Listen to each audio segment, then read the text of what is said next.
before we can get started on our first drawing project, we got to talk about supplies. And afterwards, we'll create a value scale. But today we're going to be looking at our drawing materials and we're going to talk about how to use them.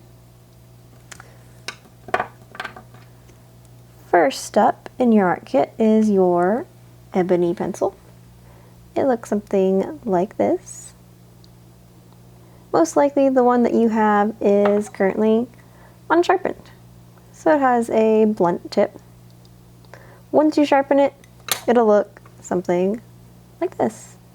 This is one that I have at home that I've used many times, so like the white parts of the text I've kind of covered over. That'll happen over time. That's okay. This pencil is a little different than a normal pencil. If you look on it, you'll see that it says Jet Black, Extra Smooth. This is because this pencil is a little different than normal pencils. The lead within it is very dark. You can get a wide range of values by using these pencils. So you may ask, what is an ebony pencil used for? They are used for sketching and drawing.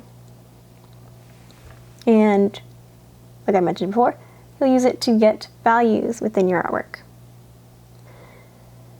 Normal pencils can only get so dark to the point where they no longer add pigment onto the paper. But you can build a lot of pigment on the paper, so you can build a lot of black on a paper using an ebony pencil. Okay.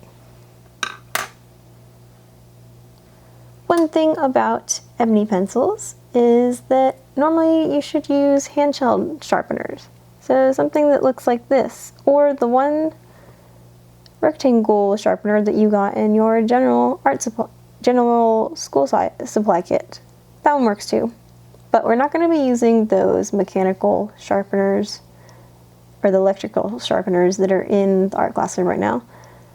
We're going to be using handheld sharpeners to sharpen our ebony pencils. The reason is because those electric sharpeners could chew up these pencils and it kind of wastes them. So we want to get the most out of our art supplies. We're going to use handheld sharpeners. Next up is our blending stump. Here's some examples of blending stumps. These are the ones that I have at home. I've used them many times, so they're kind of dirty. And over time, this will happen to your art supplies. It's okay. Whoever said art was a clean subject. So, blending stumps are used to blend out lead or pigments on a paper. This tool is made out of tightly compressed paper. So if you look really closely at it, there are some fibers within it. Make sure not to get this tool wet because it may expand and you won't be able to use it after that. So, since this is made out of finely compressed fibers, that means that you can use it to blend on paper. Normally, blending stumps are used to blend out pigment on paper, and the reason why we use this is because paper has a grit to it normally. It could be that a paper that has a smooth grit or a rough grit, and that means there's a texture to the paper once you feel it. Depending on the type of paper you're using, you may need to use one of these blending stumps. Sometimes when you're drawing, you can't get into the dips or the indents of the paper. So you can use a blending stump to get into those grooves and blend out your pigment that you just draw in. So you can use a blending stump to fill in those grooves of the paper and those white gaps. They are an amazing tool. I've used mine with charcoal, pencil lead, ebony pencils, chalk, all that kind of stuff. But for this project, we'll be using it with our ebony pencils. So let's talk about our last supply that we're going to be using for this unit. We're going to be using a kneaded eraser. Yours may be a different brand, it's okay. Lots of kneaded erasers are the same. It should have came in this rectangle shape. It's gray. Once you unpackage it, it'll look something like this. Okay, so kneaded erasers are erasers that you're able to mold. See how I'm squishing it? They're pretty fun. I know lots of y'all were excited about it, so you already opened it up. You can shape these into a point, or you can make them into a blob, depending on your needs. Needs, kneaded eraser. Kind of goes together. Maybe you want to get into a tiny part of your paper, but a normal eraser is too large. You can take it and shape it into a point. And then you can get inside of the places where you need to erase, take pigment off of the paper, and add some details into your drawing.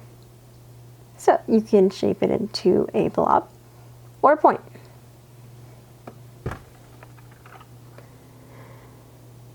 When your kneaded eraser gets dirty, simply pull it apart, fold it over, stretch it, and that should make it clean once again. But I will tell you guys, sadly, kneaded erasers do have life expectancies. For example, if you look closely at these two erasers, one is black while the other is gray. And that's because this eraser right here that's black has died. So, kneaded erasers have life expectancies. And you'll know when it's dead, when it became too hard to mold. See how I'm really trying to press into it? It doesn't want to shape that much. Also, you'll know whenever you try and put it on a paper and it accidentally smudges your drawing instead of picking off pigment or blending your pigment. At this point, you know that it has died and you gotta throw it away. If you're not sure, come ask me and I'll let you know. But during this semester, you probably won't get to the point of no return with your kneaded eraser. So don't worry about that. Just know that kneaded erasers can die. I'll show the comparison again. There's a light gray one and this black one. The reason why it could have gotten like this is because maybe you used it with charcoal, or you just, in general, use it a lot.